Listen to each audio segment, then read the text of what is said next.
E aí pessoal, tudo bem? Aqui é o professor Cleito, professor de Ciências. Pessoal do oitavo ano aí, pessoal, nós vamos falar aqui a primeira matéria sobre Reino Plantae, né? A primeira semana aí do PET é falando sobre o Reino Plantae. Pessoal, o Reino Plantae é o reino das plantas, né? Um reino altamente diversificado. Nós temos aí imensas variedades de plantas. Nós temos aí cerca de 250 mil espécies de plantas em todo o mundo. E essas plantas, pessoal, né, elas são muito importantes para o equilíbrio ecológico dos ecossistemas. Né? Por quê? Elas são essencial aí nas cadeias alimentares. E essas plantas, entre outros seres vivos, exercem o papel essencial nas cadeias alimentares, produzindo matéria orgânica para os seres vivos.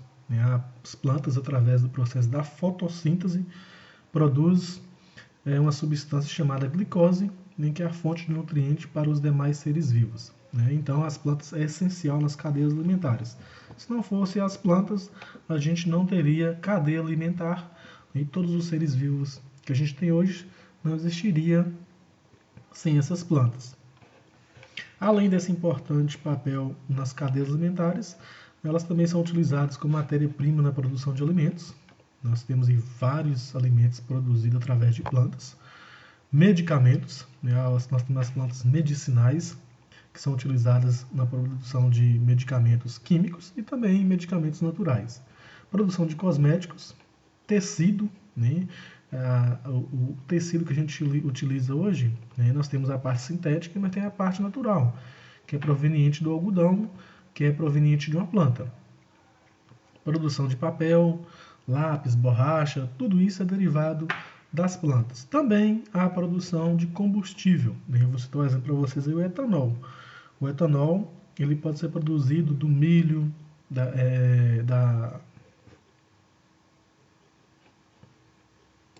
ele pode ser produzido do milho, da mamona, entre outros tipos de plantas que é utilizado na produção de combustível.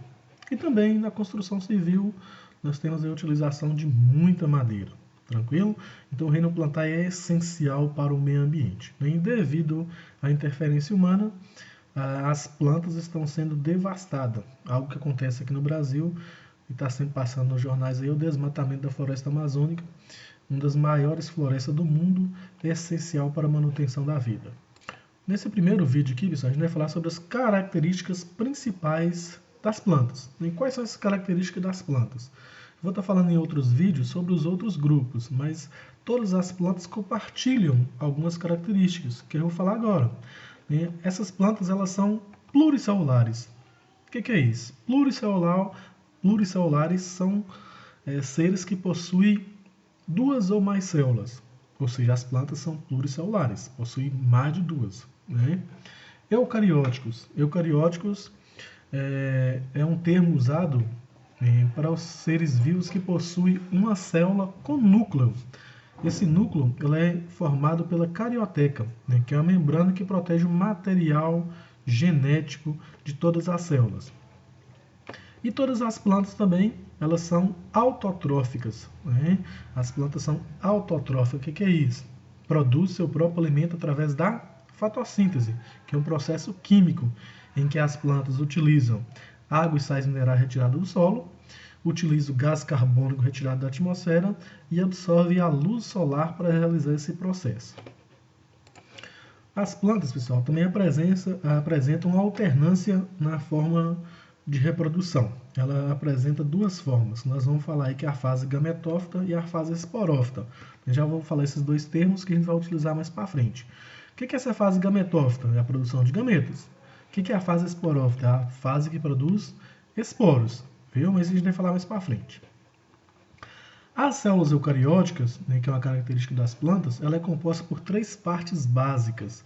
Ela é composta por membrana plasmática, eu vou mostrar para vocês daqui a pouquinho, o núcleo, onde fica o material genético, e o citoplasma, onde estão localizadas as organelas citoplasmáticas da célula. Então, ela é composta por essas três partes básicas, todas as células eucarióticas, não apenas as células vegetais.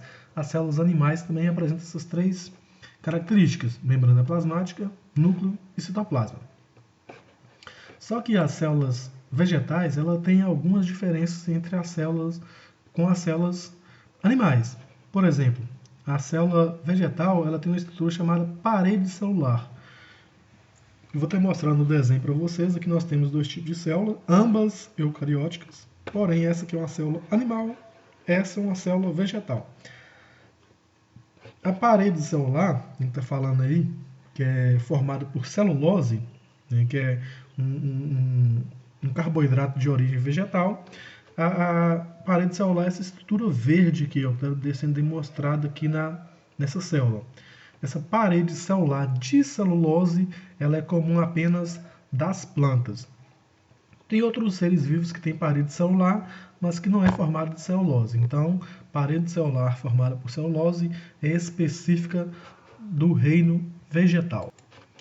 Outra estrutura comum nas plantas, nas células das plantas, é o vacúolo. Né? É tipo uma bolsa, né? É uma bolsa que armazena a substância. Aqui na imagem dá para você ver que é uma organela extremamente grande. É a maior organela que tem na célula vegetal. Ela vai armazenar principalmente água, viu, e substâncias produzidas por essa planta. Ela é armazenada aqui nesse vacúolo.